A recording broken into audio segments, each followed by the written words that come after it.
Ce qu'il faut penser des commentaires de M. Oscar Rachidi sur RFI, comme quoi la République démocratique du Congo est parmi les pays les plus corrompus au monde. 160e sur 176. Ce n'est pas le pays le plus corrompu, à mon avis. Il y a un problème que nous devons résoudre, mais c'est toujours à partir de la vérité. Et j'ai entendu ce M. Rachidi qui me donne l'impression de quelqu'un qui ne maîtrise pas très bien les concepts. Je l'ai entendu, ça m'a mis un peu mal à l'aise.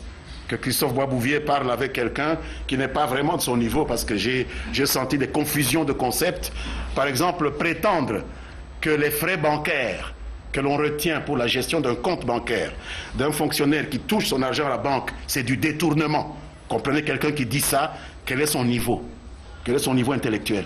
Les frais bancaires, j'ouvre un compte en banque, je mets 1000 $, le banquier me prend 15 $ pour les frais bancaires et je dis, il a détourné mon argent.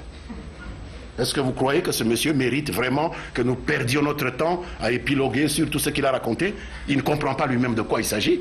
Mais une banque a bien le droit d'avoir des frais bancaires, sinon il n'y aurait pas de banque.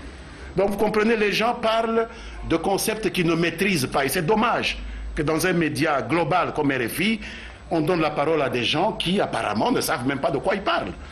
On détourne les frais bancaires, oui, on paye, la bancarisation c'est bien, mais on détourne. Et Christophe lui demande, mais comment? Oui, mais parce qu'on vous dit qu'on ne peut pas vous donner tout, parce qu'il y a les frais bancaires, les soi-disant frais bancaires. Mais quelqu'un qui parle comme ça, vous le prendriez au sérieux? Vous comprenez bien qu'il ne comprend même pas de quoi il s'agit. Et donc, il a dit que les députés demandent la hausse de leurs émoluments. Je n'ai pas vu, vous lisez le budget 2013, il n'y a pas de hausse des émoluments. Et lorsqu'on lui dit que même s'ils ont demandé, le Premier ministre Matata n'a pas accordé, il balaye ça, il ne dit rien. Ça le gêne même de dire du bien du gouvernement. Vous comprenez bien qu'il s'agit d'un homme politique caché derrière cette association soi-disant de lutte contre la corruption. C'est un anti-régime, c'est tout.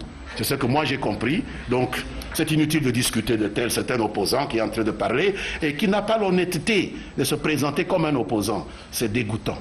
Ce n'est pas quelque chose de correct. Il aurait dû dire qu'il appartient à tel parti de l'opposition, nous discutons, et en même temps il aurait dû dire je ne maîtrise pas les concepts de la banque, et il essaie de parler de choses qu'il ne comprend pas.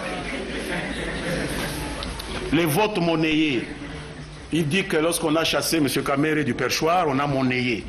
Est-ce que ça veut dire que si Kamere était resté, on n'aurait pas monnayé?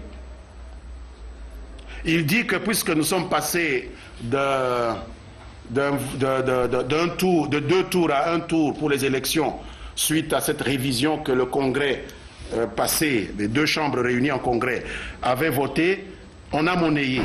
Est-ce que ça veut dire que si les deux chambres avaient refusé de passer de 2 tours à un tour, on n'aurait pas monnayé? Il n'y avait que ça comme hypothèse? Il va jusqu'à prétendre qu'aucune réforme constitutionnelle ne peut intervenir au niveau du Parlement. Que toute réforme de la Constitution, toute révision doit se faire par référendum. Mais vous comprenez qu'il n'a même pas lu la Constitution. Il ne comprend rien à rien, c'est M. Oscar Rachidi. Il faut qu'il rentre dans ses classes, qu'il apprenne un peu le b.a.-ba d'abord des finances, le b.a.-ba du droit constitutionnel, avant d'aller parler avec une sommité comme Christophe Boisbouvier, qui n'a pu lui parler que parce qu'il ne le connaissait pas, certainement. Bien. La dernière question...